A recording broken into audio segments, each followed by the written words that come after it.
మాజీ మంత్రి హరీష్ రావు ఫైర్ అయ్యారు. ప్రతి ఏడాది 2 లక్షల ఉద్యోగాలు ఇస్తామని చెప్పి ఇప్పటి వరకు 1 లక్ష ఉద్యోగాలు కూడా ఇవ్వలేదని మండిపడ్డారు. జాబ్ క్యాలెండర్ కాస్త జాబ్లెస్ క్యాలెండర్ చేశారని విమర్శించారు. సిద్దిపేటలో నిర్వహించిన జాబ్ మేళా కార్యక్రమంలో ఆయన పాల్గొన్నారు. పట్టుదలతో కృషి చేస్తే ఏదైనా సాధ్యమన్నారు Harish Rao.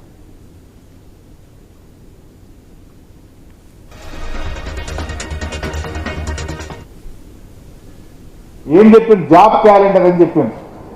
Job calendar jobless calendar అయిపోయింది. ఇంకా నోరుంది కదా అని గాయి పెట్టుడే తప్ప ప్రజలకు ఇచ్చిన హామీలు ఒక్కటి కూడా అమలయ్యే పరిస్థితి లేదు. ప్రియాంక గాంధీతో హుస్నాబాద్ లో చెప్పించారు, నిరుద్యోగ యువతకు నెలకు 4,000 భృతి ఇస్తామన్నారు. నిరుద్యోగ భృతి లేదు. జాబ్ క్యాలెండర్ జాబ్లెస్ క్యాలెండర్ అయిపోయింది. 2 లక్షల ఉద్యోగాలు కాస్త గాలి మాటలు అయిపోయింది. అన్ని మోసాలు. సిద్దిపేటకు వచ్చిన పశు వైద్య కాలేజీని రేవంత్ ఎత్తుకెళ్లారని, మళ్లీ తాము అధికారంలోకి వచ్చాక తిరిగి తెస్తామన్నారు హరీష్ రావు. సిద్దిపేటలో ఓ ప్రైవేట్ స్కూల్లో నిర్వహించిన ఉపాధ్యాయ దినోత్సవంలో ఆయన పాల్గొన్నారు. మెగా డిఎస్సి బోగస్ డిఎస్సి అయిందని విమర్శించారు హరీష్ రావు.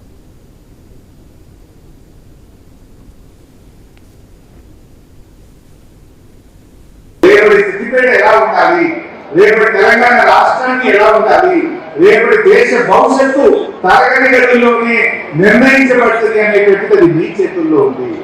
సో అందువల్ల అటువైపు దయచేసి ఫోకస్ చేయండి. ఎడ్యుకేషన్ చాలా బాగా ఇస్తున్నారు. మీకు తెలుసు, నేను సిద్దిపేటను ఒక ఎడ్యుకేషన్ హబ్ గా మార్చే ప్రయత్నం చేశాను. అన్ని కాలేజీలు తెచ్చారు. ఈరోజు సిద్దిపేటలో 2 మెడికల్ కాలేజీలు ఉన్నాయి. నర్సింగ్ కాలేజ్ వచ్చింది.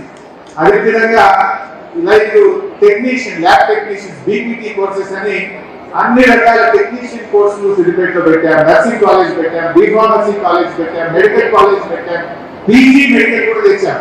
అంటే లైక్ ఎంబీబీఎస్ అయిన తర్వాత ఎండి కానీ, ఐ స్పెషలిస్ట్ కానీ, ఆర్థోపెడిక్ డాక్టర్ అని, జనరల్ సర్జరీ అని, కార్డియాక్ సర్జరీ అని, అలాంటి 18 విభాగాలు PG college, PG medical college కూడా సిద్దిపేటలో పెట్టారు.